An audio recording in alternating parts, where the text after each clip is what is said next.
5e présentation des F1 de 2024, on continue avec la Visa Cash App RB qui nous a dévoilé un petit trailer de 2 minutes 11, beaucoup trop tôt ce matin. Bref, ça ne valait finalement pas tant le coup de se lever car la présentation en direct de Las Vegas n'a pas été retransmise en live, ce qui est un petit peu dommage. Deuxième écurie cette année a changé de nom et à ce que l'on lit des intéressés dans la presse, ça devrait être là pour rester. Visa Cash App RB pose un vrai problème d'identité. Comment on les appelle? RB, ça veut dire quoi? Red Bull, on a déjà une équipe qui est comme ça. On va les appeler comment? Du coup, Visa, c'est le nom d'un sponsor. On n'y voit pas clair. Nous, en tant que fans, on veut pouvoir dire McLaren, Williams, Ferrari, Alpine, etc. Peu importe qui est leur sponsor titre, on sera aussi heureux de les voir et de les identifier. Et on a associé longtemps McLaren avec Marlboro, ou avec West, d'ailleurs, dans la fin des années 90, ou Williams avec Canon, ou plus récemment avec Martini, pour ne citer que ces marques et ces écuries de Formule 1. Sauf qu'avec Visa Cash App RB, on a effectivement le sponsor, et je trouve que c'est plutôt un beau sponsor pour la F1 pour le coup, mais on n'a pas l'identité de l'équipe derrière. On n'a plus Minardi, on n'a plus Toro Rosso, on n'a plus globalement AlphaTauri, etc. qui était une marque Red Bull. On ne sait pas où on va. Steak, c'est là pour 2 saisons, le temps que Audi arrive, mais on va toujours appeler ça Sauber. Bon les steaks. Mais Visa Cash, c'est là pour rester. Alors quelle est la plus-value, l'identité de marque de l'équipe de F1, etc. C'est compliqué à savoir, et en plus de ça, on vient de refuser Andretti. Bref, c'est un tout autre sujet à aborder dans une autre vidéo. J'entends bien, mais c'est pas que ça à foutre. On a donc découvert une livrée bleue métallique, non pas sans rappeler les livrées Toro Rosso de 2017 et un petit peu après, qui étaient assez reconnaissables, voire presque iconique d'une certaine manière, je trouve. Très peu de carbone apparent pour le coup, ça fait du bien après 4 voitures toutes très marquées par l'absence de peinture. On a quand même quelques indices, en tout cas sur cette voiture de 2024, bien qu'il y ait encore plein de zones très standards pour éviter de trop dévoiler de secrets, etc. C'est tout à fait normal. On note évidemment une suspension à tirant à l'avant. Cela fait donc 4 voitures qui ont choisi cette voie pour travailler le flux d'air en amont du fond plat.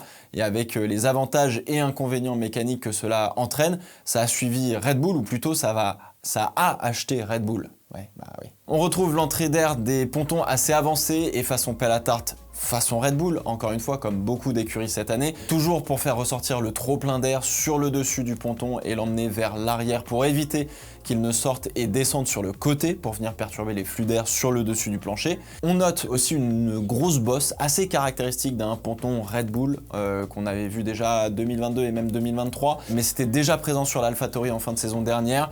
Par contre, c'est la coupe en dessous qui est bien moins profonde que sur les autres voitures qu'on a vues jusqu'à présent.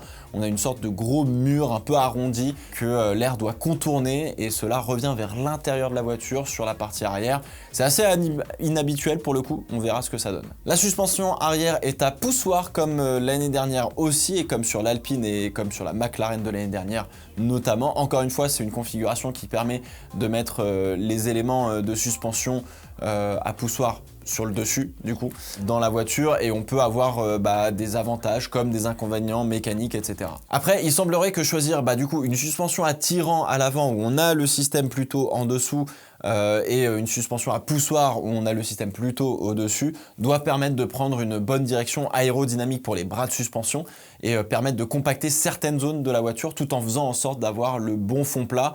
Encore une fois, c'est pas que les suspensions qui font la perfo, mais ça donne un avantage mécanique, et derrière, il faut aussi que l'aéro suive tout ça. On verra pour le reste de la voiture et les évolutions qui seront apportées pendant la saison, mais on a eu droit à un Daniel Ricciardo particulièrement optimiste sur la voiture et la saison à venir annonçant viser un top 5 constructeur, ce qui est vraiment pas rien, et de voir si des podiums pourraient se présenter à eux, quoi. Alors oui, vous avez bien entendu, on parle de P5 constructeur, ou du moins d'être au contact du Big Five et d'être en tête du milieu de peloton, ou on va dire de ce qu'il en reste.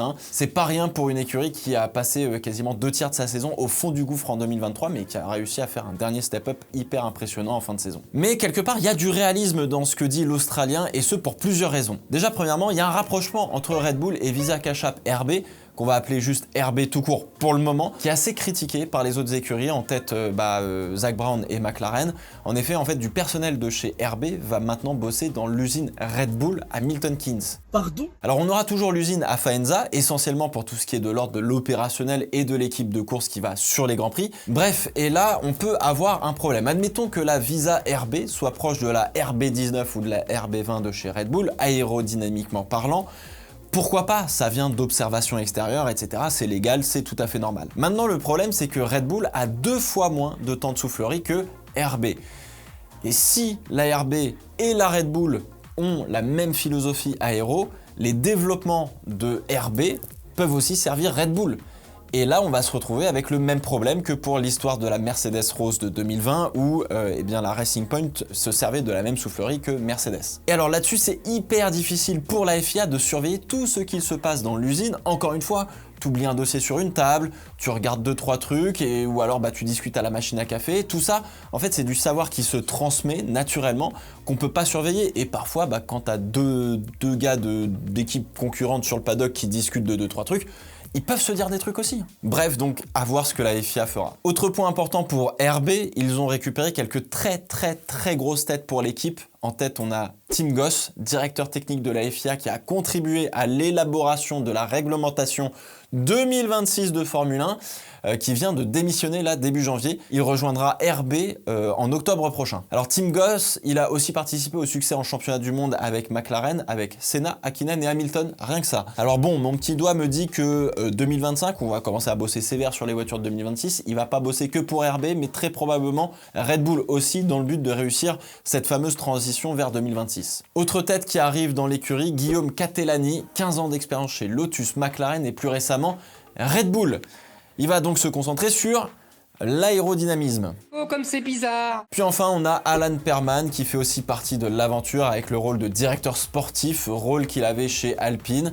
Et tout ce beau monde sera chapeauté par Laurent Mekies, que l'on avait déjà vu dans une autre vidéo.